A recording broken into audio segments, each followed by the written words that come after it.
Muy buenas tardes, bienvenidos un día más a Todo es Geopolítica, bienvenidos al programa en el que les contamos, repasamos y sobre todo analizamos lo que está sucediendo en el programa geopolítico en estos momentos, pendientes de Venezuela, pendientes de la crisis que se sigue desatando en el país venezolano, con las marchas por parte de la oposición, con la represión, se habla de hasta 749 detenidos y también de la reunión urgente de la Organización de Estados Americanos que se celebra hoy a eso de las 9 de la noche. El Centro Carter ha publicado por fin su informe, habla de unas elecciones manipuladas, mientras seguimos pendientes de declaraciones por parte de la Unión Europea y por parte de los principales países latinoamericanos. Enseguida les contamos lo que está diciendo Colombia. Gustavo Petro ha roto su silencio, pero también, por supuesto, tenemos que mirar a Oriente Medio. Sigue la escalada total y Israel ha atacado en las últimas horas a Irak, a Líbano, a Irán. Bueno, sigue la escalada total, los ataques por parte de Israel y sobre todo la última hora pasa por el líder de Hamas, Ismail Haniyeh, que fue asesinado precisamente durante esta madrugada, desatando pues todas las alarmas. Muchos países, Egipto, Qatar, Rusia, China, todos hablando de una escalada total, hablando de una guerra total en Oriente Medio. Pendientes de esto vamos a mirar también, por supuesto, al conflicto en Ucrania, con Rusia que ha lanzado el mayor ataque con drones desde el inicio del conflicto. Como decimos, estamos pendientes de las declaraciones por parte de los principales líderes sudamericanos. Ojo, porque el presidente de Colombia, Gustavo Petro, acaba de romper su silencio, acaba de afirmar este miércoles que hay graves dudas sobre las elecciones del pasado domingo en Venezuela. Ha pedido al gobierno de ese país un escrutinio transparente y aceptar el resultado cualquiera que haya sido. Dice literalmente: las graves dudas que se establecen alrededor del proceso electoral venezolano pueden llevar a su pueblo a una profunda polarización violenta con graves consecuencias de división permanente de una nación que ha sabido unirse muchas veces en su historia. Es lo que apunta en un mensaje en sus redes sociales hace escasos minutos. Petro también aboga por un acuerdo entre el gobierno y la oposición que respete la fuerza perdedora y sugiere que dicho acuerdo se presente al Consejo de Seguridad de las Naciones Unidas. Además, ha solicitado al gobierno de Estados Unidos suspender los bloqueos contra Venezuela, argumentando que estos solo traen más hambre y violencia. Pendientes también del posible asalto a la embajada de Argentina. En estos momentos, Colombia, su presidente, rompe su silencio, habla de un escrutinio transparente de las actas y los votos con observadores internacionales. Pendientes precisamente de Venezuela, vamos a hablar también del propio Nicolás Maduro. Ha pedido también en las últimas horas, en los últimos minutos, la movilización del ejército en Venezuela y ha reprimido con efectivos policiales las marchas de protesta en Caracas. La crisis en Venezuela, tras las elecciones del domingo, arroja una lectura de al menos 11 fallecidos y 749 detenciones. Mientras tanto, la oposición venezolana reclama su triunfo en las elecciones del domingo y asegura que posee pruebas de que obtuvieron el 73% de los votos, lo que daría una apabullante victoria al candidato opositor Edmundo González Urrutia. Además, el partido 20 Venezuela ha denunciado que funcionarios encapuchados detuvieron este martes al exdiputado opositor de Voluntad Popular Freddy Superlano. Maduro, que defiende su victoria en los comicios, ha decretado la expulsión de representaciones de 7 países, de Argentina, Chile, Costa Rica, Perú, Panamá, República Dominicana y Uruguay, causando un contencioso diplomático. Hoy, además, estamos pendientes de una cita importante. La Organización de Estados Americanos, a eso de las 9 hora española, va a dirimir, va a analizar precisamente los resultados electorales en Venezuela. Y mientras tanto también miramos a la tensión en Oriente Medio. Hamas ha confirmado que su líder Ismail Haniyeh fue asesinado en Teherán y promete venganza. El líder del movimiento de Hamas ha fallecido, por tanto, según confirman varios medios de comunicación, citando a fuentes del cuerpo de la Guardia Revolucionaria de Irán. Según ha informado, Haniyeh y uno de sus guardaespaldas perdían la vida cuando su residencia fue alcanzada después de que el jefe de Hamas asistiera a la toma de posesión del nuevo presidente de Irán, Masoud Pezeshkian. Hamas ha emitido un comunicado por separado en el que lamentaba la muerte de Haniyeh y atribuía su muerte a un ataque y redada por parte de Israel. Ojo, porque Irán está jurando venganza. En las últimas horas se habla de que ha izado por primera vez la bandera roja, la bandera de la venganza contra Israel. Y mientras tanto, en Ucrania también tenemos que contarles que Rusia ha lanzado en las últimas horas contra Kiev y otras regiones ucranianas uno de los mayores ataques con drones de toda la guerra. Es lo que informa este miércoles la administración militar de la capital ucraniana. El ataque tuvo lugar en la capital y también en el resto de la región de Kiev como principal objetivo. Según la administración militar de la zona, sobre el espacio aéreo capitalino se derribaron más de 40 drones enemigos, de los que ninguno alcanzó su objetivo. Los drones dirigidos contra la capital ucraniana fueron lanzados en 2 grandes oleadas ante las que se activaron las defensas aéreas. Los de la primera llegaron a la región de Kiev en las primeras horas de la madrugada, mientras que los de la segunda fueron interceptados. La Fuerza Aérea Ucraniana no ha ofrecido por el momento un balance general del número de drones lanzados este miércoles por Rusia contra territorio de Ucrania. Mucha tensión, muchas cuestiones que analizar durante la próxima hora. Como siempre, lo hacemos ya de la mano de los mejores expertos. Tenemos a Carlos Hugo Fernández Roca Suárez, profesor del Máster en Seguridad, Defensa y Geoestrategia. ¿Qué tal, Carlos? Muy buenas tardes. Muy buenas tardes, un placer estar con todos ustedes. Igualmente, un placer. Tenemos a Enrique Refollo, experto en geopolítica y doctor en geografía militar. ¿Qué tal, Enrique? Buenas tardes. Bien hallado y agradecido de estar aquí con todos vosotros una vez más. Un placer tenerte por aquí. Por último, Paco Arnau, analista internacional de redes y medios. ¿Qué tal? Muy buenas, Paco. Buenas tardes. Hola, buenas tardes. Un placer teneros a los tres por aquí, como digo, con muchos puntos candentes en las últimas horas, muchas tensiones, muchos conflictos geopolíticos. Si os parece, empezamos por Venezuela. Empezamos por este llamado de Maduro a movilizar a su ejército, la oposición que sigue diciendo que ha ganado estas elecciones, pendientes de la Organización de Estados Americanos. Colombia se pronuncia también en las últimas horas, se habla incluso de un asalto a la Embajada de Argentina. Paco, por todo esto te quiero preguntar cómo es la situación en Venezuela y sobre todo cuándo se puede resolver. Bueno, lo que está pasando en Venezuela es la crónica de un fraude anunciado, ¿no? No porque lo haya habido, sino porque el fraude ya se cantó hace meses, prácticamente cuando se convocaron las elecciones presidenciales en Venezuela. Esto forma parte de una estrategia del Departamento de Estado de Estados Unidos, de una estrategia que yo calificaría como golpista. Es decir, que en cualquier caso ellos nunca iban a admitir el resultado electoral si no implicaba que ganara su candidato. Es decir, hay dictadura cuando ganan los candidatos opuestos a Estados Unidos y hay democracia cuando ganan los candidatos que apoya a Estados Unidos, ¿no? Entonces, el llamado fraude estaba cantado desde hace meses antes de que se celebraran las elecciones. Lo que menos les interesa es el resultado. Y las actas electorales y las mesas, las actas de las mesas una por una, etcétera, etcétera. Sobre esto yo quiero aclarar una cosa. La ley del embudo que se está aplicando a Venezuela en relación con el escrutinio electoral. Creo recordar que fue el 9 de junio, ¿no? Pasado, no hace tanto, cuando tuvimos elecciones europeas en España. Pues bien, las elecciones fueron el 9 de junio. Entre el 9 y el 14 de junio las juntas de zona transmiten a las juntas electorales provinciales los resultados de las mesas, las actas de las mesas, y el recuento y escrutinio definitivo lo proclama la Junta Electoral Central, una vez revisadas las actas de las mesas. Y eso se produjo con la proclamación de resultados definitivos el 29 de junio, en unas elecciones que se celebraron el 9 de junio, ¿no? O sea, que estamos hablando de unos cuantos días, ¿no? Pues bien, en el caso de Venezuela, pasadas escasas horas, casi antes de que se cerraran las urnas, ya habían cantado fraude y estaban exigiendo las actas de las mesas electorales una por una.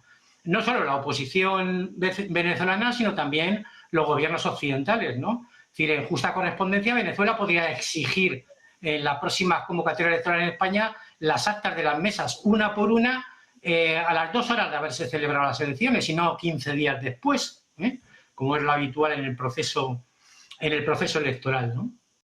Bueno, pues pendientes de Venezuela, de las elecciones, de la crisis sobre todo, ¿no? Vemos a una sociedad totalmente enfrentada en estos momentos. Enrique, por esto te quiero preguntar, ¿cómo ves la situación en Venezuela y sobre todo lo mismo que le planteaba a Paco, cómo y cuándo se puede resolver esto? ¿Quién puede mediar en este conflicto que parece que solo va a ir a más?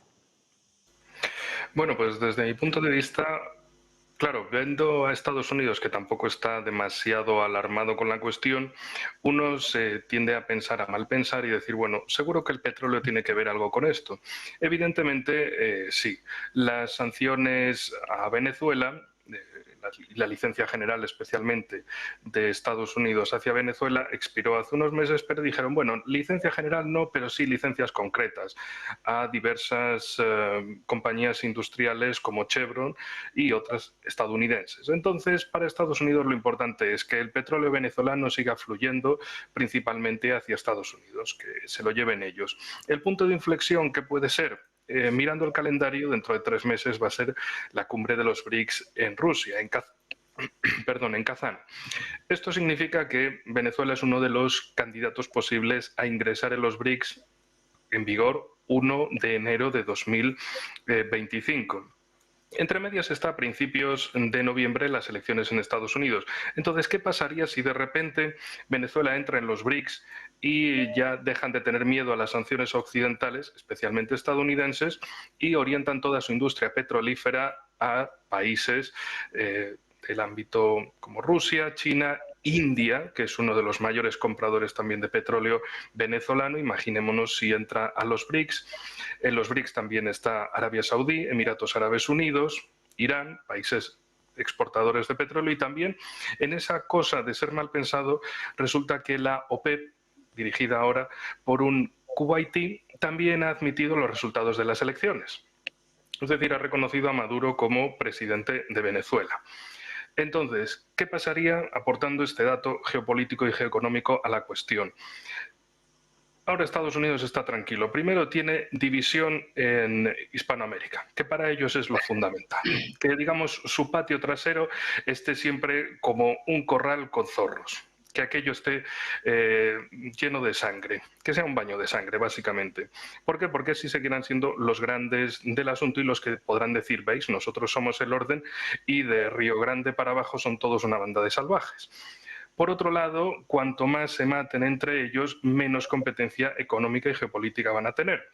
Más enfrentados van a estar, y por el otro lado, más mano de obra van a tener en Estados Unidos, y tampoco van a tener que emplearse mucho en fabricar activistas. Ya básicamente con una oposición radicalizada van a tener esa palanca, ese intermediario para jugar a derribar gobiernos, que es lo que van intentando ahora, poquito a poco, suave, porque lo principal es que el petróleo siga fluyendo hacia ellos. Así que desde mi punto de vista, la cuestión clave se basa en 3 fechas: octubre, cumbre de los BRICS; noviembre, elecciones en Estados Unidos; y de ahí enero, entrada de Venezuela en los BRICS, posible reordenamiento de toda la industria, de toda la economía de Venezuela hacia los países BRICS, donde no haya miedo a las sanciones, donde el dólar se pueda dejar de usar, donde se puedan usar otras monedas en ese comercio internacional.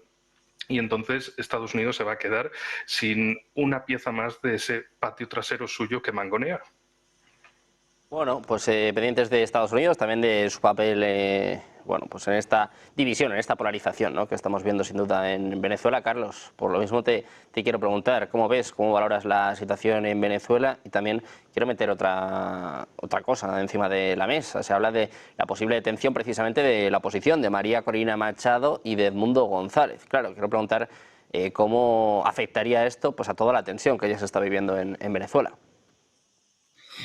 Sí, que en Venezuela pues iba a haber un fraude electoral, pues desgraciadamente esto era algo muy previsible, ¿no? En el sentido de que recordemos que Venezuela es un país en el que ya la Organización de Estados Americanos ya ha denunciado una violación sistemática de derechos humanos, y la alta comisionada, recordemos, de las Naciones Unidas, Michelle Bachelet, pues ya en su momento también emitió un informe muy duro contra el régimen de Maduro en este sentido, ¿no? Hablando de una violación sistemática de derechos humanos. Recordemos que hay una causa abierta en la Corte Penal Internacional contra Maduro por esta violación de derechos humanos, ¿no?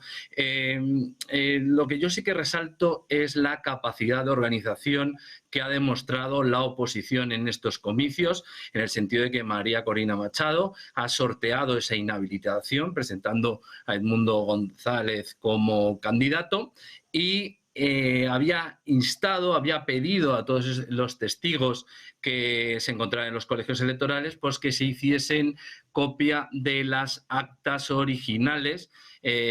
Según María Corina Machado y la oposición, pues ahora mismo tienen el 80% de las actas originales, que demostraría claramente este pucherazo perpetrado por Maduro. No hablemos de cuestiones un poco más conspiranoicas, en el sentido de que pues vimos un selfie en el centro de control de datos en el que se veía esas pantallas en las que se vislumbraba pues esa clara victoria del 70-30% del candidato, como algunos países como Ecuador pues ya han reconocido como presidente electo a Edmundo González.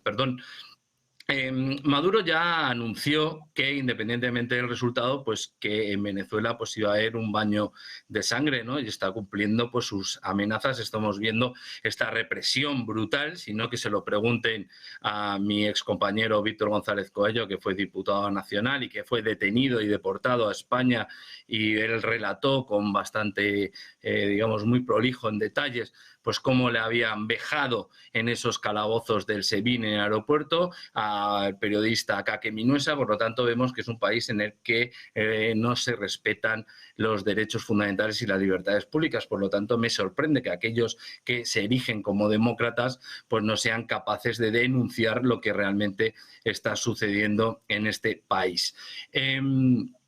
Me sorprende también gratamente, ¿no?, un poco la reacción de la comunidad internacional, en el sentido de que aliados estratégicos, compañeros del Grupo de Puebla de Maduro, como son Petro en Colombia, Gabriel Boric en Chile o Lula da Silva en Brasil, pues están pidiendo el recuento de las actas y están hablando de que no hay transparencia en este proceso electoral.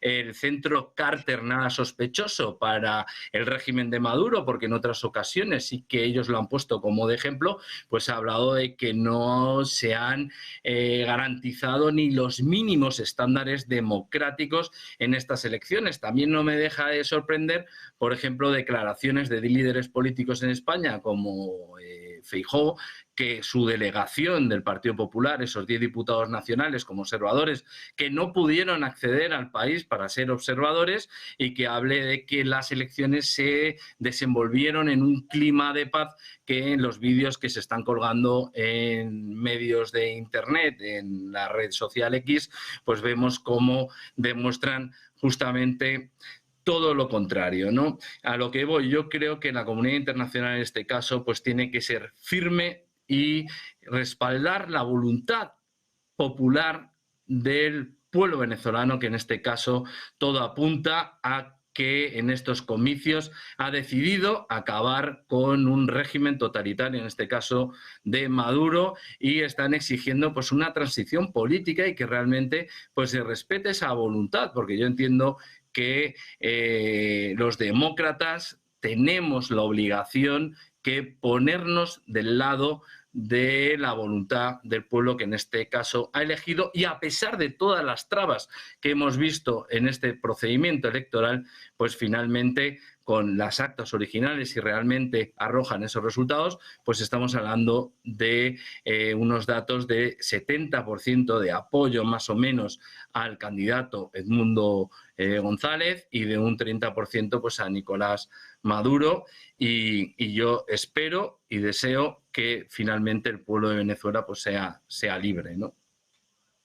Pues pendientes de la libertad, de la situación en Venezuela. Paco, te quiero preguntar a ti también por la posible detención de Corina Machado y Edmundo González. Estamos viendo protestas en Venezuela, hoy también se esperan protestas a favor de Nicolás Maduro, pero claro, el hecho de detener a la oposición pues podría echar más leña al fuego en este sentido, ¿no? Quiero preguntarte por esta nueva opción que se está barajando ya. Bueno, yo no doy crédito a las cosas que se dicen en los medios occidentales ni a las cosas que dice la oposición venezolana, hasta que no se confirme tal cosa en relación con las detenciones que dices, ¿no?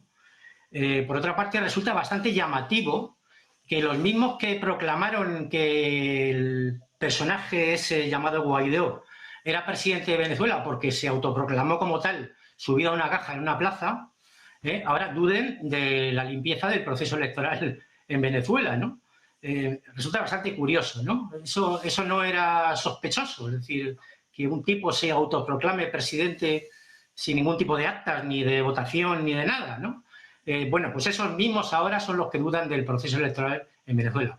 Por otra parte, resulta también bastante curioso, por no decir muy sangrante, que se hable de brutal represión en Venezuela cuando estamos asistiendo en directo a un genocidio por parte de Israel en Palestina. Con cifras por parte de médicos estadounidenses allí en el terreno que pueden llegar a los 80.000 muertos, ¿no? Es decir, no hay una proporción, ¿no?, en la valoración de las cosas, ¿no?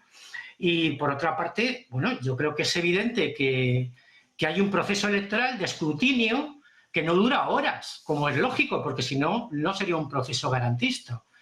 Ya lo he dicho antes, en España puede durar hasta 20 días la proclamación definitiva de los candidatos a raíz por parte de la Junta Electoral Central a partir del escrutinio oficial de las actas, de de su recabación y de su escrutinio. Ese proceso puede durar hasta 20 días. A Venezuela se le está exigiendo eso desde antes incluso de que se cerraran las mesas electorales, ¿no? Lo cual es... Y por otra parte, bueno, estamos viendo también la cantidad de mentiras y manipulaciones, especialmente en la red X, ¿no? Bueno, de montajes, fotos trucadas o falsas, imágenes de 2017 y 2019 que se presentan como de ahora, etcétera, etcétera, etcétera, ¿no? Por cientos, ¿no? Y por otra parte, la campaña de insultos y amenazas que yo he sufrido personalmente por parte de esos demócratas, ¿no? Cuyo único argumento es amenazar de muerte a las personas que opinan de forma diferente a ellos, ¿no? Entonces, bueno, estamos ante un proceso muy parecido y similar al que pasó en Bolivia. No admitieron los resultados que dieron la victoria de Evo Morales y dieron un golpe de Estado, ¿eh? O lo que ocurrió en Perú, donde también hubo un golpe de Estado institucional contra el presidente elegido en las urnas, ¿no? Y bueno, pues en Venezuela asistimos a la enésima intentona golpista por parte de la oposición de ultraderecha de Venezuela y sus aliados de los gobiernos, de determinados gobiernos occidentales, como es el caso especialmente de Chile, por ejemplo, y de Argentina, ¿no? Dos versiones del neoliberalismo que aparentemente están confrontadas, pero que a la hora de la verdad hemos visto cómo defienden lo mismo, ¿no? Insisto, esperemos al escrutinio definitivo de los resultados, pero bueno, lo mismo pasa en España. Antes de que haya el escrutinio definitivo, que pasa en unos 20 días, como es lógico, los delegados de las juntas electorales transmiten el escrutinio provisional, los resultados provisionales, y por eso se puede saber el resultado de unas elecciones en horas, ¿no? Más en el caso de unas elecciones que son con candidatos presidenciales, no de elección de diputados, que sería mucho más complicado, ¿no? Es decir, una doble vara de medir, la ley del embudo aplicada a Venezuela y, por supuesto, como ha dicho Enrique, creo que es el contertulio del centro, efectivamente esto se trata de geopolítica, es lo que hay en el fondo del asunto. Venezuela va a solicitar su ingreso en los BRICS y, bueno, va a dejar de tener dependencia comercial de Estados Unidos en cuanto al crudo. Y el gran problema de Venezuela, ¿cuál es? Como lo era el gran problema de Bolivia, por el cual dieron un golpe de Estado, que era el litio. En el caso de Venezuela es que tiene las mayores reservas de petróleo del mundo, sencillamente. Y que eso para los intereses geoestratégicos de Estados Unidos es inasumible, que no tenga un gobierno bajo su control, ¿no? Estados Unidos y los países occidentales o sus satélites, ¿no? En fin, yo creo que poco más hay que decir. Es decir, daba igual el resultado, o sea, el resultado les da igual. Ellos habían decretado fraude hacía meses, antes de que se convocaran las elecciones prácticamente. Bueno, creo que al pueblo venezolano pues no le da igual el resultado, ¿no? No, pero usted no puede hablar en nombre del pueblo venezolano. Es el síndrome Guaidó también.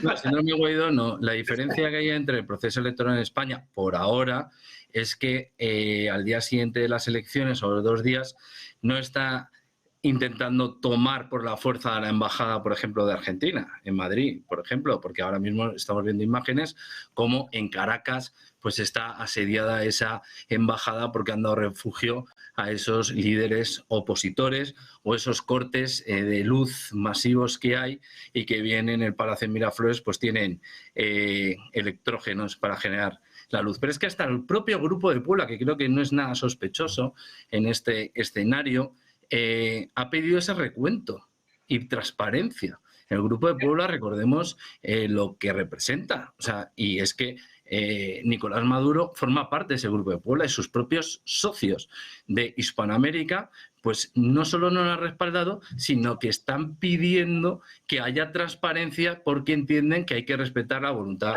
del pueblo. Y entiendo, y obviamente yo no soy representante del pueblo venezolano, pero obviamente soy una persona que empatizo con el sufrimiento de hace 25 años de una dictadura que hay en Venezuela que empezó con Hugo Chávez, y esto es una realidad. Si bien es cierto que también comparto en parte lo que ha comentado Enrique, pues ciertos posicionamientos geopolíticos, porque como todos sabemos tienen esas implicaciones geopolíticas. Y vuelvo a repetir ese tridente que a mí me ha sorprendido, que es Boric, Petro y Lula da Silva, que lejos de reconocer directamente ese resultado que ha proclamado esos medios oficialistas del régimen chavista, pues no solo no lo han reconocido, sino que lo están cuestionando.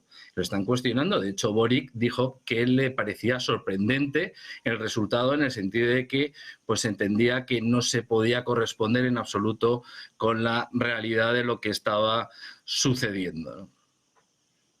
Bueno, pues pendientes de lo que sucede en Venezuela, vamos a mirar también pues a otro conflicto geopolítico. Vamos a mirar a lo que está sucediendo en Oriente Medio. Ayer les contábamos el bombardeo de Israel en Líbano, en concreto en su capital, en Beirut. De madrugada hemos contado también pues, el asesinato a Ismail Haniyeh, líder de Hamas. Como decíamos antes, prácticamente todos los países están hablando ya de una escalada, de una guerra total. Israel ha atacado en las últimas horas en Irak, en Líbano, en Siria. Enrique, si te parece, empiezo contigo. Llevamos mucho tiempo hablando de lo que sucede en Oriente Medio. ¿Es el momento en el que estamos más cerca de una guerra total? Porque Irán, como decíamos, ha izado ya la bandera roja, la bandera de venganza. Está jurando venganza a Israel. Bueno, también hizo la misma bandera en enero de 2020, cuando Estados Unidos, entonces gobernada por Donald Trump, ordenó ese ataque con misiles contra el general Soleimani. Y efectivamente, bueno, hemos tenido... Estados Unidos, sobre todo, recibió años de ataques a sus bases militares todavía en Irak, y que tiene en la Siria ocupada ilegalmente, que parece que es algo que se le olvida a muchos, que Estados Unidos tiene presencia militar en Siria y se metió porque vio un hueco libre, y la legalidad internacional ahí le preocupó bastante menos. Bueno, tampoco es que le preocupase mucho en Irak, donde, por cierto, recordemos que en 2003 dijeron que tenían armas de destrucción masiva, que eran muy peligrosas, iban a destruir el mundo, y 21 años después todavía siguen en paradero desconocido. Bueno, es difícil encontrar algo que se han inventado, porque más allá de las ilusiones, pues no está en la realidad. Por cierto, donde también se metieron en Afganistán 20 años para cambiar a los talibanes por los talibanes, otro gran éxito.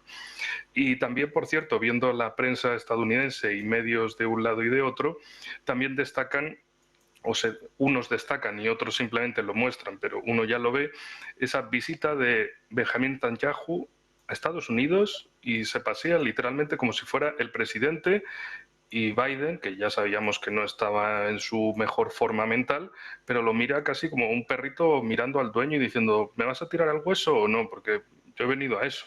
Y en fin, Netanyahu dando órdenes a los congresistas estadounidenses, los congresistas aplaudiéndole como focas, amaestradas, pidiéndole más dinero, más envíos de armas. Mientras tanto, Estados Unidos no es que tenga la situación interna más boyante.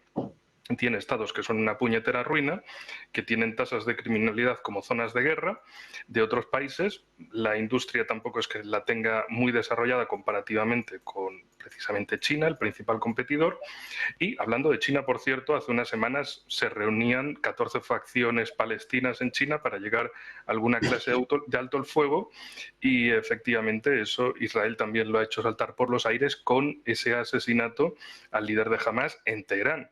Además, no es solo el ataque contra la embajada contra la embajada iraní en Siria de hace unos meses. Ahora es directamente atacar en Teherán, el ataque en Beirut, otro ataque en Damasco. Es decir, Israel se ve como que Estados Unidos es su respaldo, que le va a dar de todo, que todo lo que necesiten lo van a tener, y que pueden hacer lo que les dé la gana contra sus vecinos, y poco a poco sigue aumentando esa escalada. Evidentemente, como hablábamos en semanas anteriores, parece que estamos al borde, un pasito más. Ya veremos cuándo es ese pasito final que desemboque en una guerra abierta. Desde luego, los sables se están afilando, se están haciendo ruido. Hay ataques israelíes contra el Líbano, ataques de Hezbollah contra Israel, así sucesivamente, ataques de Israel contra Yemen, de Yemen contra Israel. La escalada continúa, y desde luego esto a todos nos debería preocupar, porque de una de estas no se va a terminar nada bien. Una guerra, pues es fácil empezarla dentro de lo que cabe, es fácil comenzar, lo difícil es cuándo parar, y también más difícil todavía es decir cuántos van a quedar después de esa, porque evidentemente esto ya no se trata de una guerra con factores geopolíticos o geoeconómicos que, digamos, entran dentro de un cálculo racional o matemático de, oye, yo quiero esto, tú quieres esto, venga, pues reparte por aquí, por allá, sino que tiene un tinte religioso, que poco a poco va estirándose hacia el fanatismo todas las facciones. El momento en el que estalle una guerra va a incrementarse todavía más ese fanatismo y se va a entrar en un vórtice de casi que esto va a ser hasta el último hombre en pie. Eso suena desde luego apocalíptico, suena a película, pero película de las que nadie quiere ver y mucho menos vivir. ¿Qué está haciendo Estados Unidos en todo esto? Pues Kamala Harris partirse de risa, Biden parece que no entiende nada, los únicos que se mueven un poco son los chinos, bueno, un poco bastante, intentando que haya algún acuerdo de paz, como actores grandes en la región, y mientras tanto el gobierno de Netanyahu parece, y con esto ya termino, parece orientado a antes hay que estallar el mundo a irse él del gobierno y que lo acaben juzgando por corrupto. O sea, esto es una situación desde luego inaudita y que le da lo mismo, como decía Paco precisamente, 80.000 muertos en Gaza, pues nada, lo que promete Smotrich y Ben-Gvir, dos de los ministros más radicales del gabinete de Netanyahu, es que hay que matarlos a todos. Y se quedan tan anchos, como si no pasara nada, como si fueran cifras y no personas. Y luego, a los de Cisjordania también les vamos a dar y los vamos a sacar a todos. Y mientras tanto, congresistas en Estados Unidos, sí, son todos cucarachas, hay que matarlos a todos. Joder, la primera democracia del mundo, ¿cómo está de nivel? Y de momento ahí lo dejamos. Lo que no vamos a dejar, sin duda, es el tema de Oriente Medio. Sigue, como decimos, la escalada, mientras siguen llegándonos últimas horas en torno a la crisis de Venezuela. Ojo, porque ahora es López Obrador el que está hablando. Estamos hablando de la división en Latinoamérica. Hablábamos antes del Grupo de la Puebla. Hablamos también precisamente de la Organización de Estados Americanos, de la cumbre que va a tener lugar a eso de las 9 hora española. Ojo, porque el presidente mexicano acaba de confirmar que no va a asistir a la cumbre de la Organización de Estados Americanos. Tampoco va a mandar a la representante mexicana a esta cumbre. Y no solo eso, sino que López Obrador dice que no hay ninguna evidencia de fraude en Venezuela. Estamos hablando de 9 países latinoamericanos que hablan de fraude, hablan de problemas en las elecciones del pasado domingo en Venezuela. López Obrador, el presidente mexicano, acaba de romper también su silencio. Dice que no hay evidencia de fraude en las elecciones del pasado domingo. Además, anuncia que no va a asistir a la cumbre de la Organización de Estados Americanos que va a tener lugar en la noche de hoy en España. Muy pendientes, como ven, de todas las últimas horas en torno a Venezuela. Volvemos a mirar a Oriente Medio. Paco, quiero preguntarte por este asesinato del líder de Hamas y sobre todo por la escalada que se barrunta en Oriente Medio. ¿Cómo se puede frenar? Porque desde luego parece que Netanyahu, que Israel, pues no tiene ninguna gana, ¿no?, de frenar esta escalada. Sí, bueno, antes puntualizar una cosa. Precisamente ayer López Obrador dijo en su comparecencia semanal que quién es la OEA para decidir que un candidato, que el otro candidato había sido el ganador de las elecciones, ¿no? Y bueno, lo que ha dicho hoy, pues bueno, va en consonancia con todo esto, ¿no?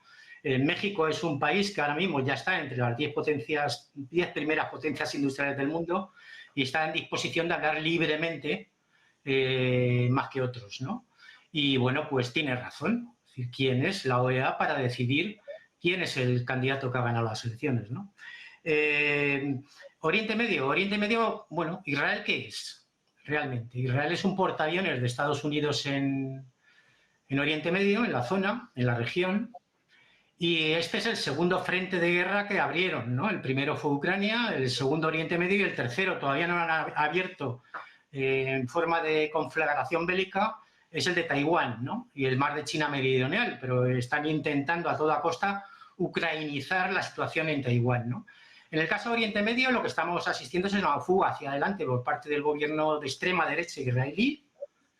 No olvidemos que es un gobierno formado sobre todo por la extrema derecha religiosa y la extrema derecha política o sionista en Israel.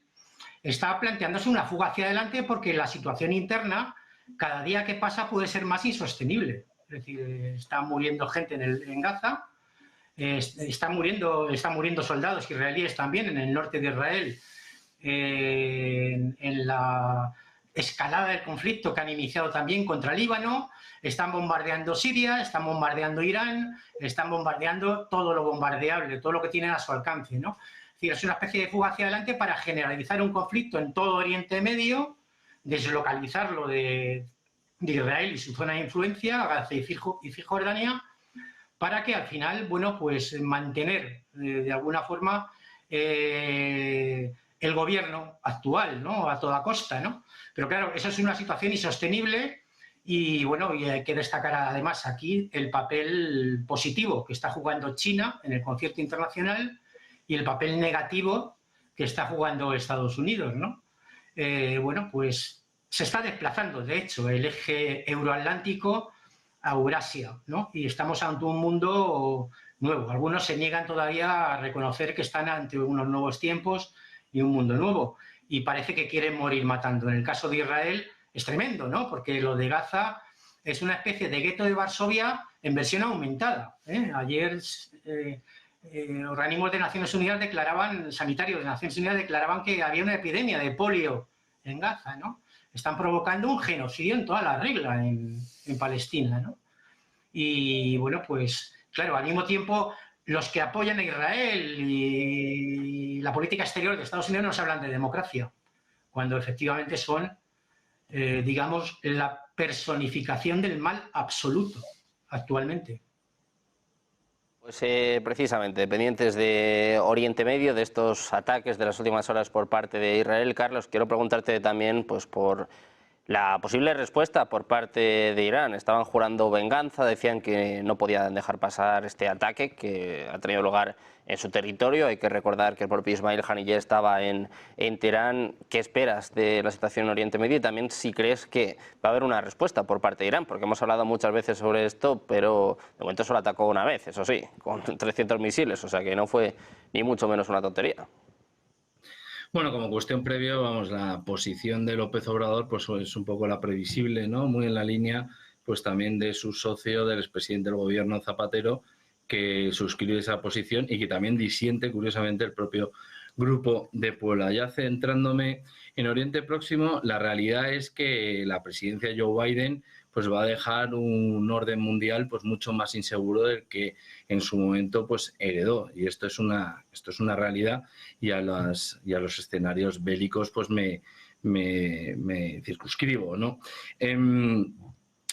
Claro, también hay que recordar que hace unos días, pues en los altos del Golán, pues 12 niños israelíes pues fueron vilmente asesinados, estaban jugando un partido de fútbol, creo, por parte de Hezbollah. En 24 horas hemos conocido cómo el líder militar de Hezbollah pues ha sido asesinado, y también en Teherán pues hemos conocido cómo el jefe político de Hamas pues también ha sido eliminado, en el sentido de que en un ataque aéreo pues conocemos que a las 2 de la mañana pues fue eliminado, ¿no?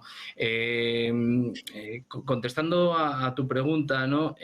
Bueno, Irán ya y Hamas han puesto sobre la mesa que van a responder firmemente. La cuestión es ver el alcance de esa respuesta armada, ¿no? Yo entiendo que Irán no va a contestar con una respuesta militar limitada, como ya realizó en su momento cuando envió esos entre 300 artefactos, misiles y drones, sino que va o bien utilizar estos proxies que está coordinando, como bien sabemos, pues está coordinando esa yihad islámica a Hamas o a Hezbollah para atacar a Israel, o bien va a atacar intereses de Israel, pero en terceros países. No creo que lleve a cabo un ataque masivo contra territorio israelí, pero bueno, es un poco mi opinión.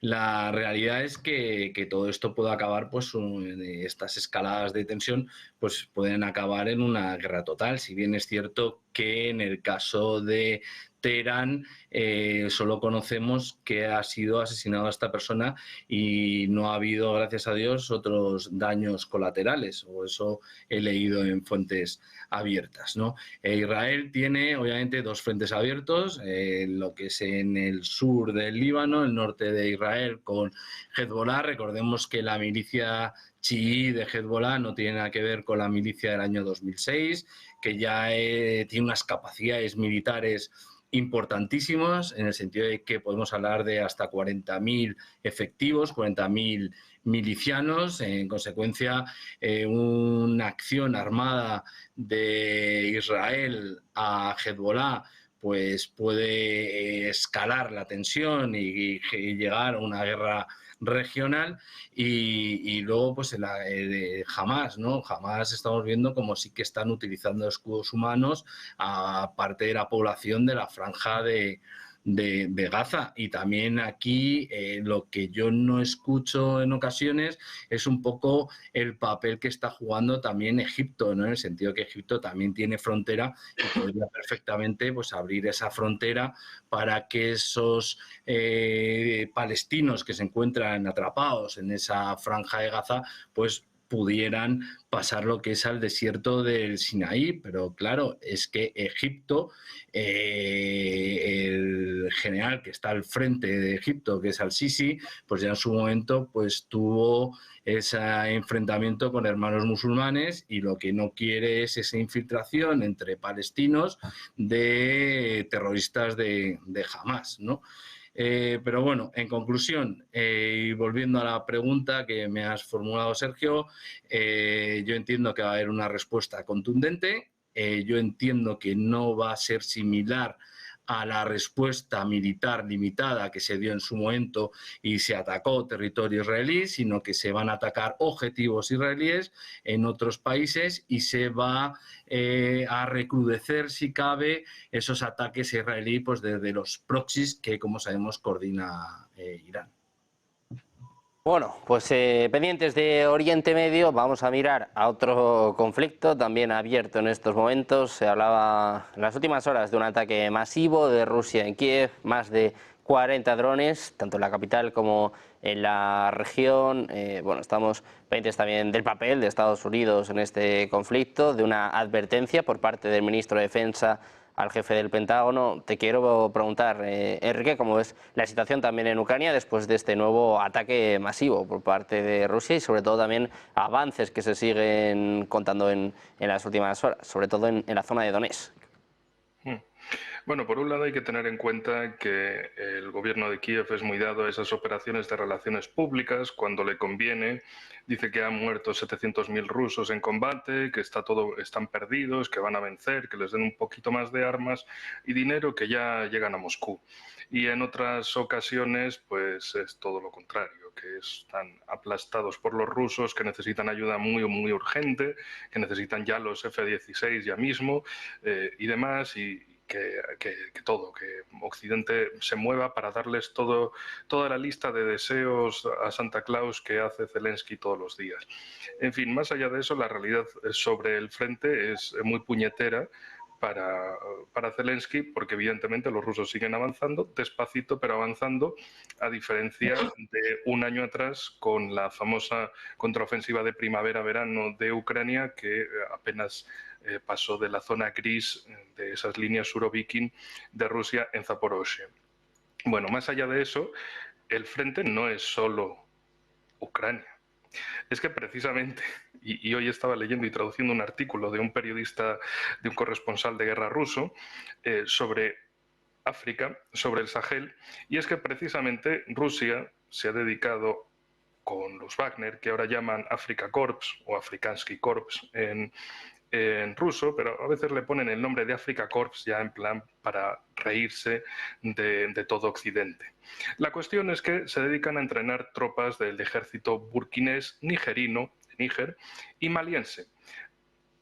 Los entrenan con tropas de Wagner sobre el terreno y a otros los capacitan también en Rusia, en la escuela de aviación. Los nuevos pilotos de Burkina Faso están entrenados por Rusia. La hornada maliense está en camino y la nigerina próximamente.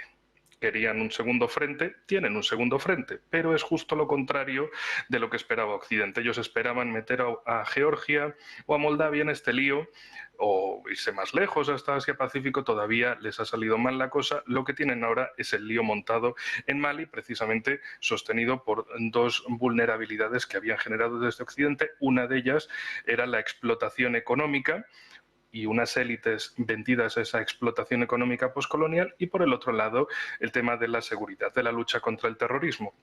Resulta que Rusia le da a estos 3 países del Sahel lo que andaban buscando, una proyección económica en base a crecimiento soberano y, por el otro lado, una lucha efectiva contra grupos terroristas. Cosas puñeteras de la vida. Al final, unos están ahí enredando durante años con los F-16 y, mientras tanto, los rusos callandito, pero haciendo las cosas. Resulta que se han dedicado a entrenar ejércitos de otros países en África para que hagan sus procesos de liberación de esos esquemas corruptos y esclavizantes postcoloniales, para avanzar hacia un nuevo camino, para crear unas nuevas rutas comerciales. Se habla del cruce del Sahel desde Dakar hasta Port Sudán.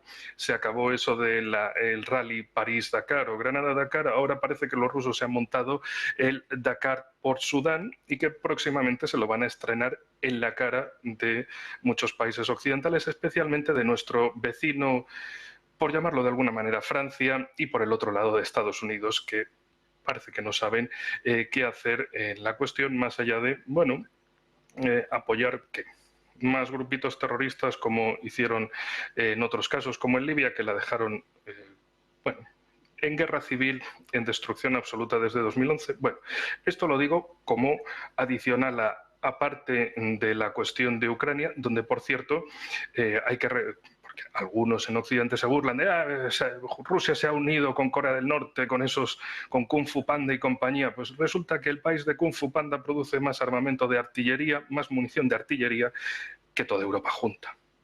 Vaya con Kung Fu Panda, ¿eh? Bueno, pues pendientes un día más del conflicto en Ucrania. Después de este ataque masivo se habla del mayor ataque con drones, pendientes también del Sahel, donde Francia, bueno, pues también se ha mojado en las últimas horas. Paco, quiero preguntarte a ti también por el conflicto en Ucrania y este nuevo ataque con drones que Ucrania dice además haber repelido. Bueno, cuando hablamos de ataques masivos, claro, habría que recordar que el régimen de Kiev, desde 2014-2015, cuando surgió este régimen a raíz de un golpe de ultraderecha llamado Euromaidan, lleva bombardeando el Donbass desde esa época, ¿no?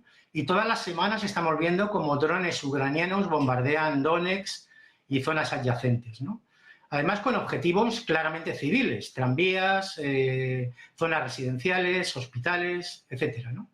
Y que por otra parte Rusia no está, desde el principio de esta fase de la guerra, no se ha dedicado a atacar objetivos civiles, ¿no? Sino sobre todo objetivos militares y estratégicos.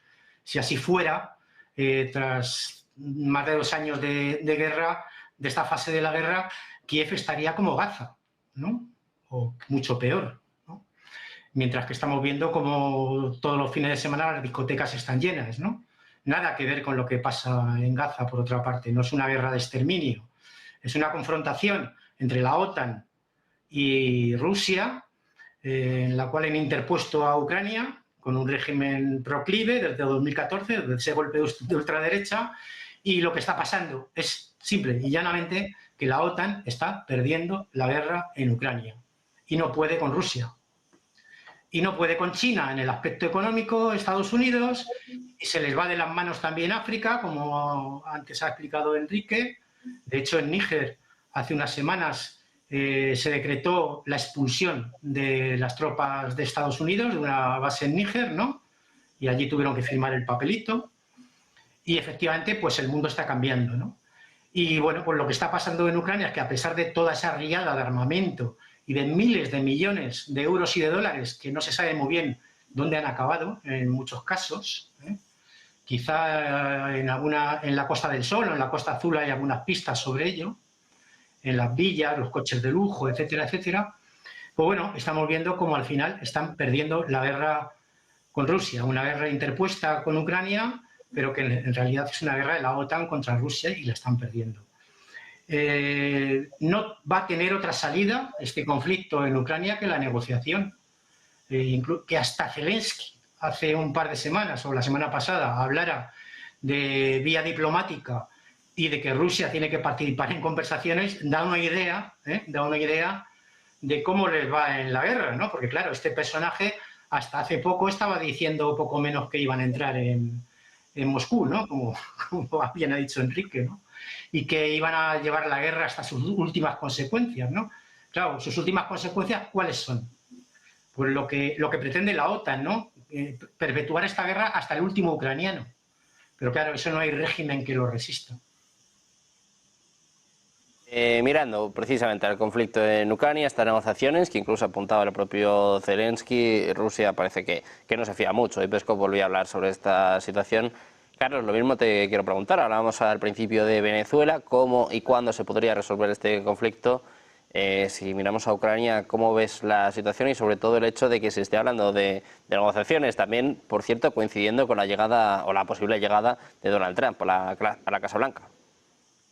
Bueno, aquí conviene recordar que en el año 2022, en esa cumbre en Estambul, pues tanto Rusia como Ucrania estuvieron a punto de firmar un acuerdo de paz que en ese caso no pasaba por una cesión de soberanía o de integridad territorial por parte de Ucrania. Y también es verdad, y hay que poner todas las cartas sobre la mesa, pues fue neutralizada esa voluntad o ese acuerdo de estos dos países por parte de Boris Johnson, que parecía un emisario por parte de Estados Unidos. Yo creo que en algún programa en esta cadena pues siempre he defendido que hay que sentar a las dos partes. Hemos definido la cumbre de Suiza como una cumbre de la guerra, no como una cumbre de la paz, en tanto en cuanto no se sentaba a una de las partes, y que obviamente pues una negociación en un conflicto armado en que ambas partes pues ha habido un derramamiento de sangre brutal, en el sentido de que podemos estar hablando de 500.000 fallecidos en cada bando, pues obviamente ambas partes van a ir a máximos, ¿no? Yo entiendo que la Federación Rusa pues lo que va a exigir es del río Dnieper al este, pues todos esos territorios, ¿no? Donetsk, Lugansk, que ya se anexionaron en su momento con Crimea. Es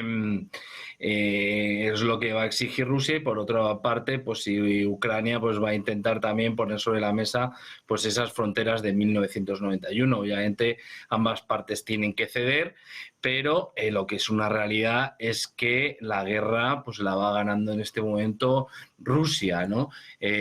Todas esas inyecciones económicas, todos esos sistemas de armas, armamento que Occidente, Estados Unidos, le está entregando a Ucrania para que lo emplee.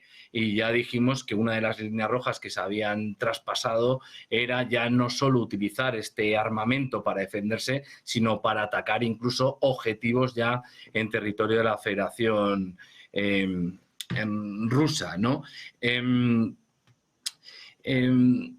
Claro, digamos que yo la única solución que le veo a esto pues es esa solución negociada. Vuelvo a repetir que tendrán que ceder, y en este caso, claro, vuelvo al tema del armamento que se le está entregando. Lo que Occidente ha estado comprando pues es tiempo, y Ucrania ha estado poniendo las víctimas y tanto el otro bando. No quiero tampoco parecer sospechoso de ser prorruso, en el sentido de que yo sí que he condenado la invasión de Ucrania. No me vale el pretexto, la justificación que emplean algunos expertos en el sentido de ese incumplimiento de los acuerdos de Minsk I y Minsk II, que me conozco, pero creo que todo va a pasar por una solución negociada. Y como ya he dicho también, la llegada, si finalmente llega Donald Trump a la presidencia de los Estados Unidos, va a acelerar todo este proceso de diálogo, e incluso puede haber una cumbre incluso antes de las propias elecciones de Estados Unidos, en la que se sienten a las dos partes. Ya Volodymyr Zelensky ya incluso ha aceptado esa posibilidad. También es cierto que, claro, vemos cómo Rusia está avanzando. Ayer Rusia perpetró un ataque con unos 90 drones en 2 oleadas, 40 y 40. Si bien es cierto que las defensas aéreas ucranianas pues interceptaron casi la mitad, unos 40, pero claro, es que la capacidad de producción de Rusia, en este caso de drones, ya Belousov el ministro de Defensa, ya indicó que pueden producir 4.000 drones al día. Y recordemos que es que Rusia tiene todos los instrumentos del Estado al servicio de esa maquinaria de guerra. El ataque que sufrió ayer Ucrania pues se circunscribió a Kiev y lo que es la región de Kiev, y parece que Rusia lo que quiere tomar es una ciudad que se llama Torez, que es fundamental en el sentido que hay una vía de comunicación que le sería fundamental para el abastecimiento de las tropas en el frente de batalla. Y ya volviendo a una cuestión que se ha comentado, al Sahel, claro, en su momento pues en Sahel se encontraba Francia, que como vimos pues esa operación Bakram, primero era Operación Serval, luego Bakram, pues ha sido una operación fallida en el sentido que han abandonado lo que es el Sahel. Bueno, abandonado porque se les ha expulsado de allí, y claro, en geopolítica, cuando un espacio, un hueco, pues queda ahí, pues una potencia rápidamente pues ocupa ese lugar. Y hemos visto cómo Rusia en un primer momento con el grupo militar Wagner, que también ha sufrido hace unos días pues unas bajas importantes en filas, y como bien ha comentado Enrique, pues posteriormente se ha denominado como African Corps, bueno, pues darle una apariencia más militar, ¿no? Porque depende un poco del Ministerio de Defensa ruso para tener un mayor control, ¿no? Pero vemos como Rusia, a pesar de que algunos expertos pues hablan un poco de un cierto aislamiento, pues vemos cómo está cerrando acuerdos con muchos países, la Organización de Cooperación de Shanghái, que le acerca mucho a pues todo el grupo de los BRICS y todas estas alianzas y todos esos dos bloques, porque hablamos de un mundo multipolar, pero en realidad también estamos viendo pues un mundo bipolar, ¿no? En el sentido que tenemos ese bloque occidental liderado por Estados Unidos y ese bloque liderado por China, en el que se integran pues Rusia y todos estos países de BRICS y de la Organización de Cooperación de Shanghái. Pendientes del conflicto en Ucrania, de la tensión en Oriente Medio, también de la crisis en Venezuela. Muchísimas gracias, Enrique, Paco, Carlos, un placer teneros a los tres por aquí. Muchísimas gracias, muy buen día. Gracias. Un placer. Hasta luego. Muchas gracias. Nosotros vamos a hacer una pequeña pausa, unos minutos, y enseguida volvemos con la mejor información. Enseguida tenemos con nosotros a uno de los hombres clave en las redes sociales, Emanuel Rincón. Habla con nosotros sobre el caos en Venezuela. 2 minutos, enseguida volvemos.